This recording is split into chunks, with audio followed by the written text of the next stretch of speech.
Section 1 of the 26th Amendment to the U.S. Constitution says the right of citizens of the United States who are 18 years of age or older to vote shall not be denied or abridged by the United States or by any state on account of age. Well, earlier this year, Arizona passed a law slated to take effect in 2023 that requires voters to provide proof of U.S. citizenship to vote in federal elections. But just this week, Biden's Department of Justice came out and said that they are suing Arizona over this new law. Well, here to give us insight is Arizona's Attorney General, Mark Brnovich. General, welcome to the show. So tell me if I'm right here. The Department of Justice comes out and says you can't check if people are U.S. citizens to vote in federal elections in Arizona. Is that right? Yes, and just so we're clear, the law actually is specific to voting in presidential elections and if you want to vote by mail.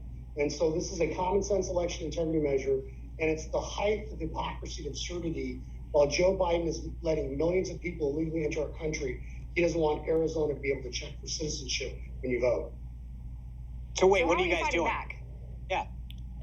Well, you guys know, I have been a fighter my entire career, so once again, it's another lawsuit. Brnovich v. Biden. As you know, I was at the U.S. Supreme Court earlier this year, taking on the Biden administration where they tried to rescind the public charge rule. We fought him and won successfully. Our lawyers fought in federal court to stop him from rescinding Title 42. So now the Biden administration and the hard left that control the Department of Justice are coming after Arizona. And I'm saying, bring it on, because I'm going to stand up not only for Arizona, but the ability of all states to enact common sense election integrity measures to protect the process and make sure only citizens vote in our elections.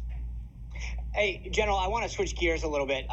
Big win for the pro-life community, obviously, when the court struck down Roe versus Wade, sent it back to the states to decide. But Planned Parenthood is going after every pro-life state. So I guess, the question is, what are you guys doing in Arizona to protect yourself from lawsuits? And are you going to have to be on defense now?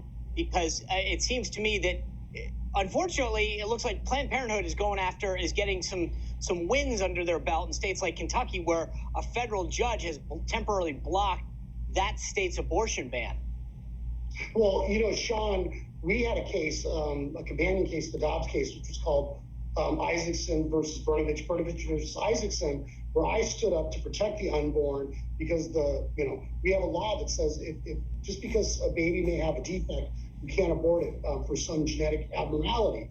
I stood up. So we actually have a hearing this Friday, and we have a brief due at the Ninth Circuit related to some of Arizona's pro-life statutes. So I'm on record saying, and I did catch a lot of heat from a lot of the moderates and the lefties, but the Arizona law says, it was reenacted in 1977, Title 13-3603, that abortions are illegal in Arizona except to save the life of the mother. So that's the law. The left is trying to do everything they can, whether it's in the courtroom or the court of a public opinion, to undermine our position. And so it's important for principled conservatives to stand up now and to have the back of folks like myself who have been in the courtrooms, have been all the way to the U.S. Supreme Court protecting life. So I don't have a lot of time left, but you're actually at odds with your governor, Ducey, on a law that he signed banning abortion at 15 weeks. You said that you would actually fight this one in the courts. Are you going to compromise here? How's this one going to play out? Only about 30 seconds. Look, when the governor tried to do a lockdown during COVID, I sided with the bar owners and restaurants saying that was unconstitutional. And with all due respect to anybody, whoever's out there, when the legislature passed the bill this year, they included specific language that said 13-3603 is not repealed, it is the law. So that's the black letter of the law the legislature passed and the governor signed this year. All right. Attorney General Mark Brnovich, thanks for being here. Good to see you this evening.